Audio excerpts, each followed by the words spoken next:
SpaceX Preparação, aula 13. Vamos lá?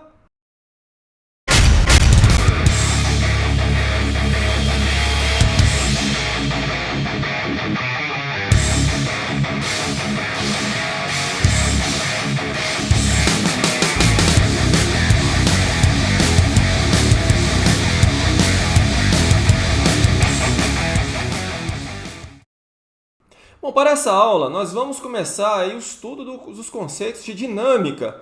Vamos começar aí com a parte de força, os seus princípios, tá certo? As 3 leis de Newton e alguns tipos de força, ok? Ao final da teoria, nós vamos fazer aí os exercícios do nosso material, tá certo? Vamos começar? Então vamos dar início ao estudo da dinâmica. Bom, enquanto na cinemática nós estudávamos o movimento dos corpos, fazíamos uma descrição dos movimentos, sem se preocupar com as causas dos mesmos, já na dinâmica nós vamos estudar as causas dos movimentos dos corpos, tá certo? Então, conceitos de força, energia e momento linear, mais conhecido como quantidade de movimento, estão ligados aqui na parte da dinâmica, ok? Bom, vamos começar aí definindo o que vem a ser a força. Bom, podemos dizer que a força é um agente físico que tem a capacidade de alterar o estado de movimento de um corpo e ou deformá-lo, tá certo? É uma quantidade vetorial, é uma grandeza vetorial, ok? Tem módulo, direção e sentido. E para o seu módulo no Sistema Internacional de Unidades, nós damos aí a unidade de Newton, ok? Bom, nós temos dentro da dinâmica os chamados princípios da dinâmica, as famosas leis de Newton, ok? Primeira lei. A primeira lei está ligada com o que a gente chama de inércia. Inércia que, por sua vez, tem ligação com a massa, tá certo? Temos aí uma distinção entre massa inercial e massa gravitacional, ok? Bom, no que se refere à massa inercial é a grandeza física, tá? Que presta uma certa resistência à alteração do estado de movimento, tá certo? Muitas vezes dizemos que a massa é a quantidade de matéria, não é? Então, olha, nesse primeiro princípio aí da inércia, ou a primeira lei de Newton, ou um corpo está em repouso com relação a um dado referencial, ou ele está em movimento retilíneo uniforme, a não ser que uma força externa atue sobre ele, tá? Dizemos que essa força externa é uma força resultante que atue sobre ele, mesmo que seja somente uma única força, tá certo? Bom, já o segundo princípio, chamado aí princípio fundamental da dinâmica, ou a segunda lei de Newton, se refere exatamente a essa força resultante. Bom, definimos aí, ou melhor dizendo, estabelecemos a relação da força resultante como sendo aí a grandeza que é diretamente proporcional à aceleração adquirida por um corpo. Então, se um corpo ele está sujeito a uma força resultante, ele acelera, tá certo? Repare aí a presença da massa, tá? A massa inercial que nós comentamos anteriormente. Ok? No sistema internacional, a massa é dada em quilograma, tá certo? Bom, e aí temos a terceira lei, o princípio da ação e reação, a terceira lei de Newton. Quando um corpo ele exerce sobre outro uma força, ele recebe do segundo corpo uma força de igual intensidade na mesma orientação, mudando somente o sentido, tá certo? Então, como está especificado aí, olha, quando um corpo exerce sobre um corpo B, uma força, o corpo B reage exercendo sobre o corpo A uma força de mesma direção, mesma intensidade e sentido oposto. Tá certo? Então são esses os princípios básicos da dinâmica e com isso aqui, olha, Newton construiu muita coisa. Tá certo? No que se refere às forças, temos alguns tipos de forças a serem estudados. O primeiro tipo aqui é o peso, tá? Força, peso e redundância, tá certo? Simplesmente falando peso já se refere à força, que está ligada à gravidade. Então, quando você tem uma massa na presença da gravidade terrestre, por exemplo, essa massa é sujeita à ação de uma força. Tá aí, olha, chamamos de peso, que um módulo é dado pelo produto da massa pela gravidade local. Então, módulo do peso, massa vezes a gravidade local. Tá certo? Essa equação aqui, olha, se refere às grandezas vetoriais, peso e gravidade local. Repare que o peso aponta na mesma orientação da gravidade local, ou seja, na vertical para baixo. Tá certo? Repare o seguinte, no sistema internacional, o peso também é dado em newtons, tá? Mas você pode encontrar uma outra unidade que não é do sistema internacional, mas pode ser unidade de força. E pode também ser unidade de peso, sem problema nenhum, que é o chamado quilograma-força. Então, 1 quilograma-força equivale aí a 9,8 newtons. O que é 1 quilograma-força? É o peso de 1 quilograma na gravidade local. Pronto, está aí o quilograma-força. Tá certo? Uma outra força que nós também utilizamos bastante aqui é a força normal. E ela recebe esse nome pelo simples fato de ser perpendicular às superfícies de contato. Tá certo? Por exemplo, você coloca sua mão na parede e empurra a parede também te empurra.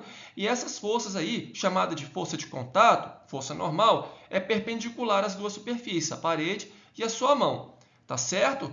Muitas vezes as pessoas pensam que o peso e normal representam para ação e reação.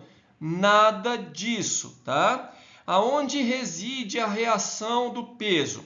Bom, se a Terra te puxa para baixo, com essa intensidade, mg, então você puxa a Terra para cima, tá certo? E aonde atua essa reação ao peso que é exercido no seu corpo?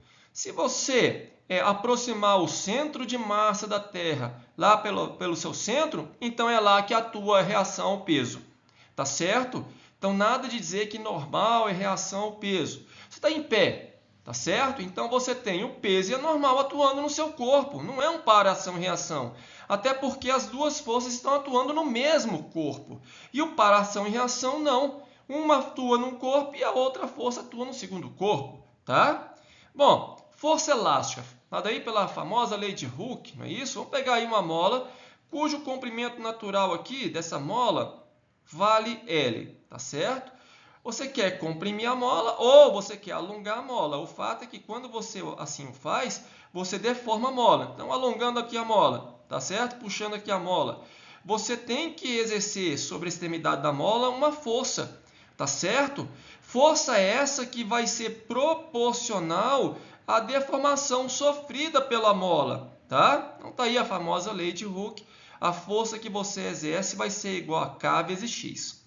Essa aí é a força que você exerce para alongar a mola, porque de fato a força elástica ela vai ter o sentido oposto, tá? Porque a tendência da mola é retornar à sua posição natural, tá certo? Seja alongando a mola ou comprimindo a mola, tá certo? A força elástica vai atuar no sentido oposto à força externa, tá certo? Que provoca tal deformação, ok?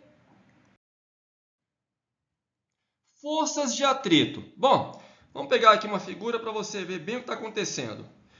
Repare o seguinte, aqui eu tenho um corpo apoiado numa superfície horizontal, tá? Em que a gravidade local aponta na vertical para baixo, perpendicular a essa superfície. Tanto é que nós temos aqui o peso atuando nesse corpo, tá certo? E além do peso atuando nesse corpo, existe uma força de contato com a superfície horizontal atuando no corpo. Está aqui, chamada de força normal, perpendicular, olha, 90 graus com a superfície. Claro que a superfície horizontal também experimenta uma força de contato normal para baixo, mas eu só estou representando as forças que estão atuando nesse corpo, tá certo? Bom, aí você vem e puxa o corpo para a direita com uma força F, tá certo? Bom, existe aqui uma força também de contato, que é a força de atrito, que ela não é perpendicular à superfície. Na verdade, ela é tangente à superfície, tá? Tá aqui, olha. Essa é a força de atrito que atua na superfície inferior desse corpo, tá certo? Contrária à força externa, tá? Então, isso é que nós chamamos de força de atrito, tá certo? Se você estivesse empurrando o corpo para a esquerda, a força de atrito teria o sentido para a direita, tá? Bom, o fato é que nós temos aqui dois tipos de atrito, tá certo? Nós temos a força de atrito estático, quando não existe aqui movimento relativo entre as superfícies, tá? Entre o bloco aqui, o corpo e a superfície horizontal, então força de atrito estático. E essa força de atrito estático, ela assume um valor máximo, que é igual ao coeficiente de atrito estático vezes a força normal de contato, tá certo? Coeficiente de atrito estático é uma grandeza adimensional, ela não tem dimensão. Na verdade, ela está comparando duas grandezas idênticas, né? Força de atrito e normal, tá certo? Bom, e temos também a força de atrito cinético ou dinâmico. O atrito cinético ou dinâmico, ele atua num corpo que está em movimento com relação à superfície aqui horizontal, tá certo? Ou qualquer outra superfície, tá? Então, a força de atrito cinético, ele atua quando existem movimentos relativos entre as superfícies. E o seu módulo é dado pelo coeficiente de atrito cinético vezes a força normal de contato. Vamos ver como é que funciona mais ou menos isso? Então, vamos pegar o gráfico aí entre a força de atrito que atua no corpo versus uma força externa, tá? Então, vamos lá, vamos pegar o gráfico aqui. Aqui eu tenho o comportamento da força de atrito em função da força externa que atua em um corpo, tá? Muitas vezes, você aplica uma força e você não consegue acelerar esse corpo. Ou seja, você não tira ele do repouso, tá certo? O que significa, então, que essa força de atrito aqui, que como não existe movimento relativo, tá? É o atrito estático, equilibra com a força externa, tá certo? Se você aumentar a intensidade dessa força externa, e ainda assim você não conseguir retirar esse corpo do repouso, ou seja, não tem movimento relativo entre as superfícies, significa que o atrito aqui, olha, continua equilibrando com a força externa. Por isso que nós temos aqui uma reta, olha, formando até um ângulo de 45 graus, mostrando que o atrito sempre vai equilibrar com a força externa, tá certo? Só que tem um limite, tá? E esse limite é o que nós chamamos de força de atrito estático máximo, ou muitas vezes chamado de destaque. Você consegue então tirar o corpo do repouso, tá certo? E aí, quando começa a ter o movimento relativo entre as duas superfícies, passa aqui a dominar o atrito cinético, tá certo? Que ele é constante, não importa a intensidade da força externa, ele se mantém constante, tá certo? Então tá aí, esse é o comportamento da força de atrito que atua nesses corpos, tá? À medida que nós formos estudando aí, fazendo esse problema, vocês vão ver exatamente como é que funciona o atrito, tá certo? Resultante centrípeta e tangencial, tá?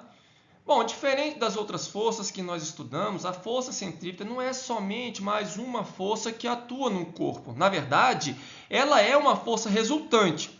Então, se você tem um corpo sujeito a várias forças, e essa força resultante aponta para o centro da curva, essa resultante ela é uma resultante centrípeta, tá certo? Até a força de atrito pode ser uma resultante centrípeta, tá? A força normal pode ser uma resultante centrípeta, tá certo? A força elástica pode ser uma resultante centrípeta. O fato é que a força centrípeta ela não é só mais uma força, ela é uma resultante, tá certo? Então vamos pegar aqui, olha, um corpo executando uma curva no sentido aí anti-horário, tá certo? Uma circunferência de raio conhecido R, tá? Tá aí a velocidade instantânea, que é tangente à trajetória, e para que ele faça uma curva, é necessário que exista uma aceleração centrípeta. Então, o que é a resultante centrípeta? Massa vezes aceleração centrípeta, tá certo? Então tá aí, olha. Essa é a resultante centrípeta, massa vezes aceleração centrípeta. E quem é a aceleração centrípeta? Velocidade instantânea ao quadrado, o módulo dela, não é isso? Dividido pelo raio da curvatura, não é isso? Ou, muitas vezes, você pode colocar aí o ômega, né? Ômega ao quadrado vezes o raio da trajetória, ok? Bom, além disso, nós podemos também ter uma resultante tangencial, tá certo? E a resultante tangencial vai ser a massa vezes a aceleração tangencial. Lembrando que esse corpo aí, executando essa curva aí, mesmo que não seja um movimento circular uniforme, tá? Ele é sujeito aí a uma aceleração resultante. Se o movimento é circular uniforme, ele é acelerado. Tem uma aceleração centrípeta somente. Mas se não é um movimento circular uniforme, é um movimento circular variado qualquer, ele é sujeito aí a uma aceleração resultante, que sempre vai apontar para dentro da curva. Olha só, vamos pegar aí novamente essa figura, tá certo? Então tá aqui. Esse objeto então está executando essa curva no sentido aqui, olha, anti-horário, tá? Mas digamos que a velocidade v aqui, olha, esteja diminuindo de intensidade, de módulo, no decorrer do tempo. Então eu tenho uma resultante centrípeta aqui e uma tangencial, olha, contrária à velocidade, não é isso? De tal forma que eu tenho aqui uma aceleração ou uma força resultante apontando nessa orientação para dentro da curva. Agora, se a velocidade aumenta o seu módulo, então eu tenho uma força tangencial que é paralela à velocidade instantânea e, claro, continua tendo a centrípeta. Então, tem uma força resultante que aponta nessa direção aqui, nesse sentido.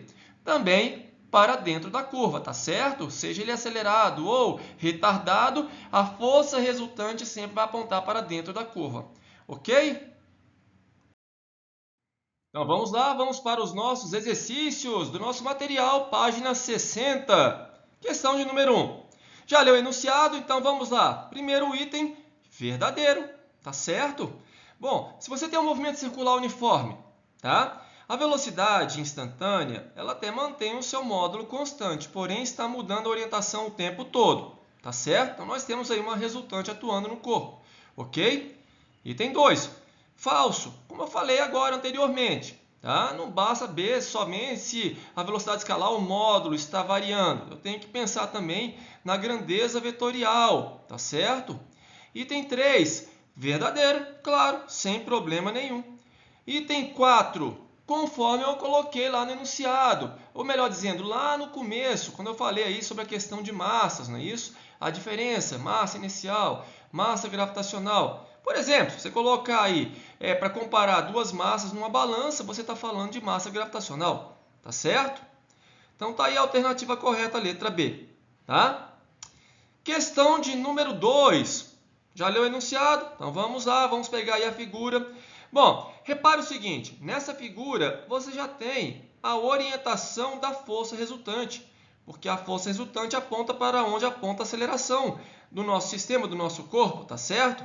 Bom, agora, olha para o rapaz. Quais são as forças que estão atuando nesse rapaz? Nós temos aqui o peso e temos a força normal de contato aí, olha, com a parte de baixo da balança.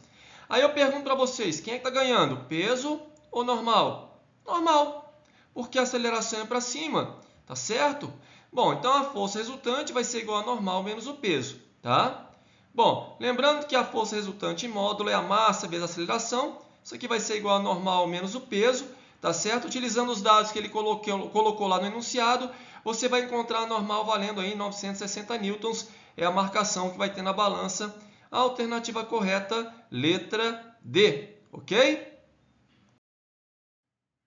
Próximo exercício, página 61, exercício 3. Então vamos lá, vamos pegar a figura que foi colocada no enunciado e vamos analisar aqui o que está acontecendo com cada corpo, tá?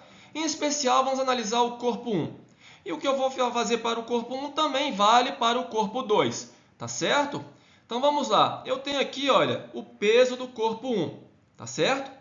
Estão lembrados quando eu peguei lá no estudo de cinemática, lançamento oblíquo, que a gente fez um lançamento numa colina que tinha um certo ângulo θ de inclinação horizontal? Aquela colina é um plano inclinado, semelhante ao que nós temos aqui, tá? Então lá a gente pegou o componente da gravidade na direção x, na direção y, não foi? Aqui também, tá certo? Não vai ser diferente. Eu tenho um componente da gravidade na direção paralela ao plano e um componente da gravidade perpendicular ao plano, tá certo? Só que aqui eu já vou pegar já os componentes do peso, do P1. Por exemplo, tem aqui, olha, o P1y e o P1x, tá certo? E lá, como nós vimos, esse ângulo aqui de inclinação, que vale 30 graus, é exatamente esse ângulo que aqui eu tenho entre a vertical e o P1y, tá certo? Bom, além desses componentes aqui, eu tenho o P1. O P1 é a força, tá? Esses aqui são somente os componentes, não são forças. Eu não tenho 3 forças atuando no corpo 1, eu só tenho peso. E para facilitar aqui, eu peguei os componentes, que são perpendiculares entre si, tá certo? Nós temos ainda a força de tração, porque o corpo 1 ele vai esticar essa corda para baixo ao longo do plano. Então a corda reage sobre o corpo, realizando sobre ele uma força de tração para cima, tá certo? Tração essa que vai ser igualmente transmitida a todos os pontos da corda, tá? Então tem a tração aqui, olha, nessa parte aqui da roldana, do outro lado e lá no corpo 2, tá certo? E claro, eu vou ter também os componentes do P2, mas o que importa para a gente por hora é o P2x, tá certo? Claro, tem o P2 e eu tenho um componente do P2 na direção y, mas eu não vou desenhar, não tem necessidade. Como eu falei, o que eu fiz aqui para o corpo 1 vale para o corpo 2, tá certo? Bom, quem é o PX? É o P seno de θ, é o cateto oposto, não é isso? Então, o P seno de θ. No caso, aqui vai ser 30 graus aqui. E aqui, se você tivesse que calcular, aliás, você vai ter que calcular, vai ser o seno de 60, tá certo? E o PY é o P cosseno, tá? Sempre relacionado aqui com o ângulo do plano inclinado, não é verdade? Ok? Então, vamos lá. Eu posso estudar cada corpo separadamente. Corpo 1, corpo 2, tá certo? Pensar na força resultante no corpo 1, força resultante no corpo 2. Geralmente vai cair no sistema, tá certo? E aí você resolve o sistema sem segredo. Mas se você tratar isso daqui como se fosse um sistema só, corpo 1 e corpo 2, as forças de tração que estão aparecendo aqui são forças internas do seu sistema, tá certo? E aí o seu sistema vai ter a massa total como sendo a massa do corpo 1 mais a massa do corpo 2, tá? É bem mais fácil. E aí você vai ver quem é que está ganhando nas extremidades, o P2x ou um P1x. Se o P1x ganhar, então tem uma aceleração ao longo do plano aqui no corpo 1 para baixo, então o corpo 2 é acelerado aqui para cima. E se o P2x ganhar, então a aceleração do corpo 2 vai ser para baixo aqui ao longo do plano, e o corpo 1 vai subir acelerado ao longo do plano para cima, tá certo? Como eu falei, né? Então vamos lá. Olha só, quem é o P1x? Vai ser a massa do corpo 1, gravidade local, seno de 30. Então, utilizando os dados que ele deu aí no nosso enunciado, você vai encontrar um newton de força, tá certo? P1x valendo newton, ok? Bom, e se você calcular o P2x, tá? Já usar o seno de 60, raiz de 3 sobre 2, você vai encontrar aproximadamente 1,56, claro, aproximamos aqui a raiz quadrada de 3. Então, P2x ganha. Se o P2x ganha, isso quer dizer que o corpo 2 desce acelerado e o corpo 1 sobe acelerado. Por que eles têm a mesma aceleração? Porque essa corda se mantém, ela não vai se romper, e nem estica, ela é inextensível. Então a aceleração é a mesma, ela não se dobra, continua rígida aqui, olha, é bem esticada. Então a aceleração dos dois é a mesma, tá certo? Tanto é que eu tratei de um sistema só. Em alguns casos não dá para você fazer isso não, mas nesse caso dá, tá certo? Então, como eu falei, a massa total, m1 mais m2, vezes a aceleração, é a força resultante no nosso sistema. E quem é a força resultante? P2x menos P1y. Perdão, P1x, né?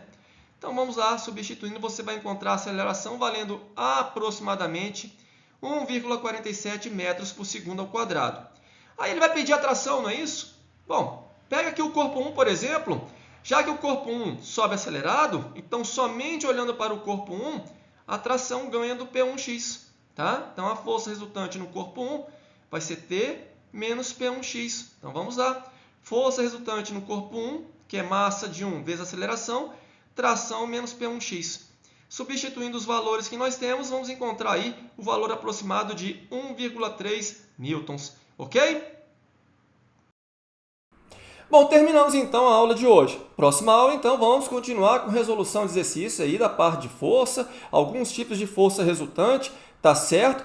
E eu lembro, é sempre importante que você faça uma leitura do nosso material antes da aula e depois da aula, tá certo? E sempre que possível, também tente fazer novamente as questões. Embora questões fáceis, mas tente fazer, tá certo? Sem visualizar aí a resolução. Claro, tendo dúvida, volte aí na nossa aula e aí você tira a sua dúvida, tá certo? Uma outra coisa muito importante que você deve fazer, se você não fez ainda, que é se inscrever no nosso canal, tá certo? Não esqueça de ativar o sininho e também não pode se esquecer de compartilhar essa aula, vai, o que custa? E se gostou da aula, gostou da iniciativa, já sabe, né? Dá o seu joinha. Até a próxima!